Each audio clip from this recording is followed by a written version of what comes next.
वंदे मातरम साथियों, मेरे साथ में है पंडित यज्ञाचार्य जी, भगवान जी शर्मा जी। और आज ये जो वीडियो है बहुत इम्पोर्टेंट है, बहुत महत्वपूर्ण वीडियो है। संस्कार के हिसाब से हमारी भारतीय संस्कृति का और पुनरुद्धार हो और संवर्धन हो, उस दृष्टि से ये वीडियो बनाया गया है। हवन कुंडों का क्या महत्व है, यज्ञ के अंदर हवन कुंड क्यों बनाए जाते हैं, या हवन कुंड कितने तरह के होते हैं, हवन कुंड जो उनके ऊपर संख्या कितनी, जो संख्या होगी उस संख्या का क्या फल के ऊपर महत्व है। इसके अलावा हवन कुंड की जो आकृति है, उसके आकृति के अनुसार भी क्या फल का कोई प्रभाव पड़ता है क्या? इन सभी जो प्रश्नों का जो उत्तर है इस वीडियो के अंदर पंडित भगवान जी शर्मा जी जो यज्ञाचार्य जी हैं, बहुत अच्छी तरह से ये जो यज्ञ कुंड बनाए गए हैं। आज ये जो यज्ञ कुंडों के बारे में मैं भगवान जी की सहायता से इस वीडियो के माध्यम से आप लोगों को देने का प्रयास कर रहे हैं। पंडित जी, मेरे इस वीडियो में आपका बहुत बहुत स्वागत। पंडित जी, इस वीडियो के माध्यम से हम हमारे दर्शकों को ये बताना चाहेंगे कि हवन के अंदर या यज्ञ के अंदर कुंड का क्या महत्व है। जी, ऐसा कहा गया शास्त्रों के अंदर कि जिस प्रकार से दूध को सोने की कटोरी में ही लिया जाता है जी, उसी प्रकार बिना हवन कुंड के यज्ञ का कोई महत्व नहीं होता है जी, उसका अपने को दुष्परिणाम मिलता है जी। इसलिए यज्ञ के अंदर कुंड की विशेष महत्वता बताइए। कुंड के अंदर 3 मेखला होती है जी।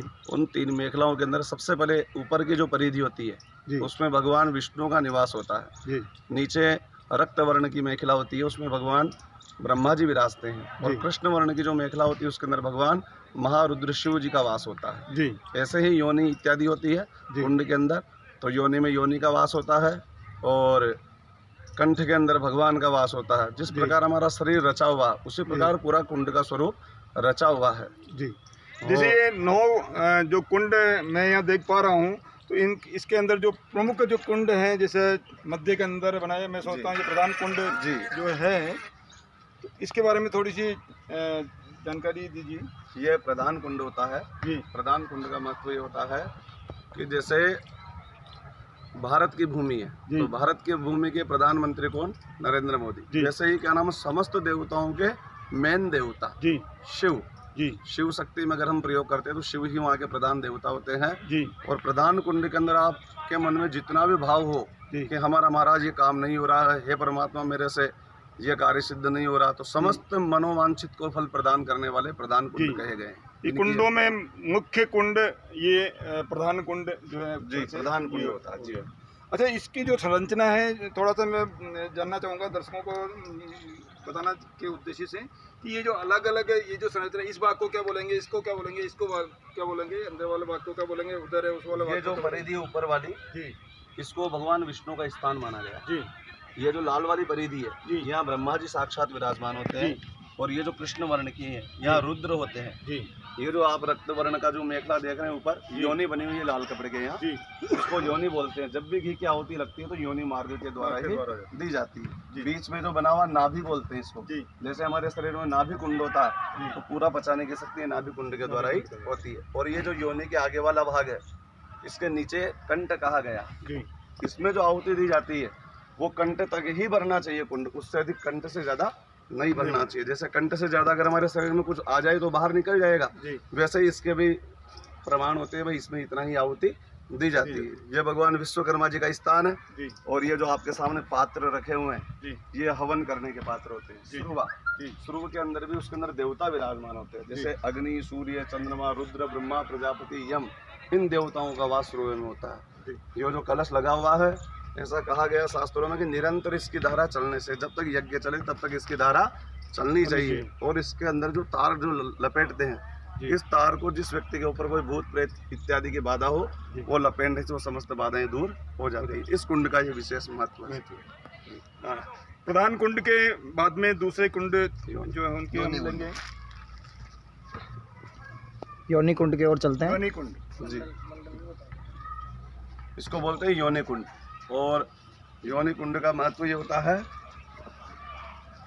कि विश्व की जो उत्पत्ति जो होती है वो योनि के माध्यम से ही होती है। तो जिस किसी भी भक्त को अगर पुत्र या पुत्री कुछ भी संतान प्राप्त नहीं हो रही हो तो उसको यज्ञ के अंदर योनि कुंड में बिठा दो, उसकी हर मनोकामना पूर्ण होगी। योनि के माध्यम से ही वंश की वृद्धि होती है। तो यहाँ से समस्त पुण्य फल, जिसको संतान नहीं हो रही हो उसको अवश्य संतान प्राप्त होती है। इस कुंड का ये विशेष महत्व बताया। योनि कुंड के ऊपर बैठने से संतान उत्पत्ति जो है होती है जी। ऐसा मैं जी। उसके पश्चात दूसरा ये होता है चंद्र कुंड जी। इसको बोलते हैं चंद्र कुंड जी। मनुष्य के अंदर कई प्रकार की विकृतियां जब पैदा होती है तो छोटी छोटी बातों पे लेकर के क्रोधित रहता है जी। है ना। तो उसको शीतल करने के लिए भाई इसका क्रोध इत्यादि नहीं आए, मन में बिल्कुल आनंद की उमंग बनी रहे, उसके लिए चंद्र कुंड पे बैठने से उसको शीतलता की प्राप्ति होती है।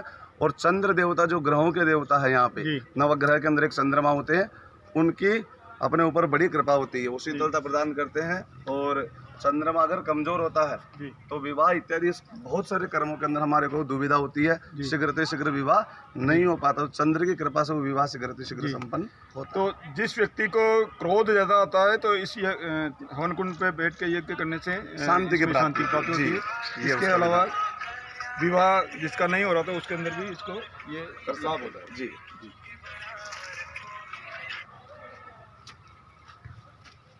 जी। अब ये तीसरा हवन कुंड है, इसको त्रिभुजाकार बोलते हैं जी। इसकी 3 भुजाएं होती है जी। 1, 2 और 3। तो ऐसा कहा गया कि मंगल ग्रह, जब मंगल ग्रह किसी को अधिक परेशान करता है तो उसकी भूमि इत्यादि सब कुछ बिक जाता है जी। तो ये भूमि को लेने के लिए, मान लो किसी का अगर कुछ अटका हुआ हो, जैसे कार्य है, भाई महाराज मेरी भूमि उसके पास में है और मेरा ये कार्य सफल नहीं हो पा रहा, तो उसको क्या नाम बढ़ाने के लिए भाई वो भूमि मेरे पास में वापस आ जाए, यानी मनोरथ सिद्ध करने वाला ये कुंड होता है त्रिभुजाकार। इसको त्रिभुजाकार कुंड कहते हैं। जिधर से देखोगे एक जैसा ही है दिखेगा जी। इसके पश्चात ये वृत्ताकार आकृति, ये कुंड में विवाह इत्यादि जो कार्य होते हैं, जैसे किसी प्रकार की कोई घर में लड़ाई झगड़ा वगैरह कुछ भी चल रहा हो या पितरों की हमारे ऊपर कृपा नहीं हो रही हो, तो वृत्ताकार कुंड में बैठने से और हवन करने से वो मनोरथ उसका शीघ्र सफल होता है। जैसे आज बैठा तो साल भर के अंदर उसको ये फल अवश्य प्राप्त हो जाएगा। इसका ये महत्व होता है वृत्ताकार कुंड का जी। इसका मतलब पितृदोष से यदि किसी व्यक्ति को है तो यहाँ इस कुंड के ऊपर बैठ के पितृदोष निवारण हो जाता है इसके माध्यम। बिल्कुल।